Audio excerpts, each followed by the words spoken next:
Namaskar, Vanakkam, Namaskaram, Sat Sri Akal, Namaskar. Namasté le cinéma.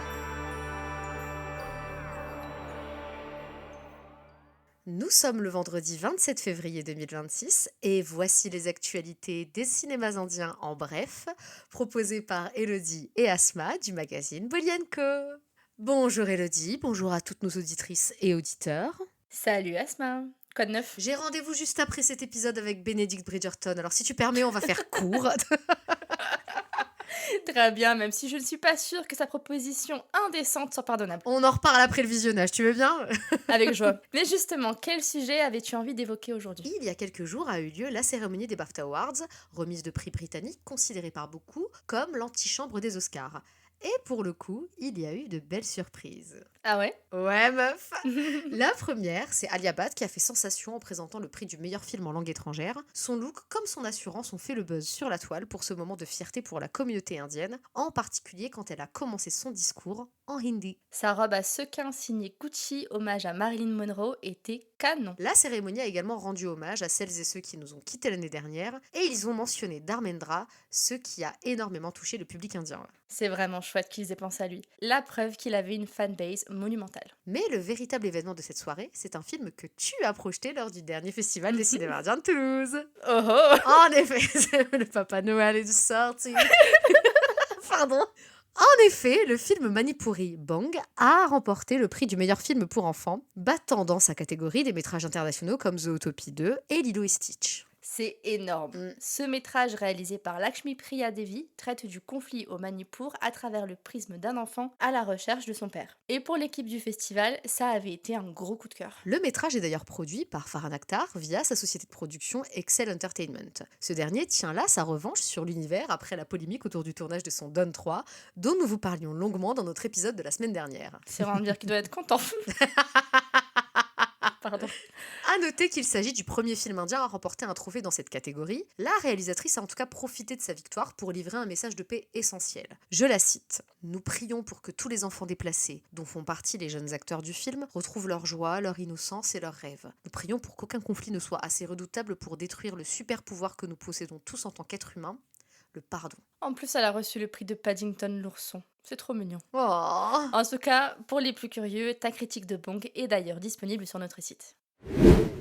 Asma, j'ai l'impression qu'on est passé à côté d'une annonce de dingue. Ah bon? Laquelle? Comme tu l'as peut-être vu, Netflix a annoncé une ribambelle de nouveaux projets à venir sur sa plateforme.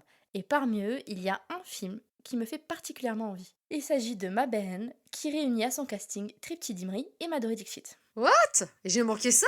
Et oui, Ah. le teaser révélé il y a quelques semaines donne le ton d'une comédie avec 3 personnages féminins incarnés respectivement par Tripti, Madhuri et la jeune Dharna Durga. Pour leur faire face, on retrouve Ravi Kishan et Arun Uday Singh. Et qui dirige tout ce beau monde? Suresh Triveni, surtout connu pour avoir dirigé la brillante Vidya Balan dans Tumhari Sulu et Jalsa. On ne sait pas encore quand Ma Behen sortira, mais une chose est sûre, je serai devant ma télé pour le découvrir. Moi aussi. Et oui, c'est déjà fini, ou pas? Avant de partir, nous allons chacune vous partager nos recommandations du moment. Films, séries, musique ou encore livres, considérez-nous comme vos deux bonnes copines hyper enthousiastes qui ont toujours des trucs à proposer. Ma reco de la semaine n'est pas vraiment une reco puisqu'à l'heure où on enregistre ce podcast, je n'ai vu aucun des 2 films dont je vais vous parler. Mais comme je n'avais pas internet pendant plus de 10 jours, je suis trop contente de retrouver mes accès à Netflix et Prime Video. Donc je vais vous dire mon programme du week-end. De toute façon, c'est notre podcast, vous n'avez pas le choix que de m'écouter. MDR. D'abord, je vais sauter sur Accused, réalisé par Anubhuti Kashyap. Oui, c'est la sœur d'Anurag Kashyap et produit par Dramad Production. Porté par la sublime Kokona Sen Sharma et la prometteuse Pratibha Ranta, ça parle d'une gynéco accusée d'agression sexuelle et c'est clairement le genre de thriller social qui va nous retourner le cerveau. Ensuite, je veux chiller sur mon canapé avec The Bluff ou La Falaise sur Prime Video. Une histoire de pirate avec Priyanka Chopra Jonas qui est clairement décidée à revenir en force sur nos écrans. En plus, il y a Éomer, neveu du roi Théoden, cavalier du... Non, pardon, Karl Urban, qui est toujours topissime. Je m'attends pas au film du siècle, mais je vais être divertie, alors s'il vous plaît, divertissez-moi.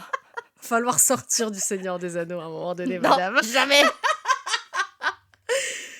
Pour ma part, on se refait une recommandation musicale avec un son entêtant sorti il y a 2 jours, Ayashir du film Telugu à venir de Paradise qui met en scène l'acteur Nani. La mélodie est une efficacité redoutable et on la doit à roulement de tambour, Anirudh Ravichandler. Ce mec est un génie, j'ai rien à dire de plus. Ici, il prouve une énième fois que le registre du Dapankutu explosif est l'un de ceux qui lui réussissent le mieux. J'espère toutefois que le film que le titre sert ne sera pas une énorme pause. On croise les doigts et en attendant, Anirudh Ravichandler sera en concert à l'Adidas Arena le 18 avril prochain et la billetterie est désormais ouverte.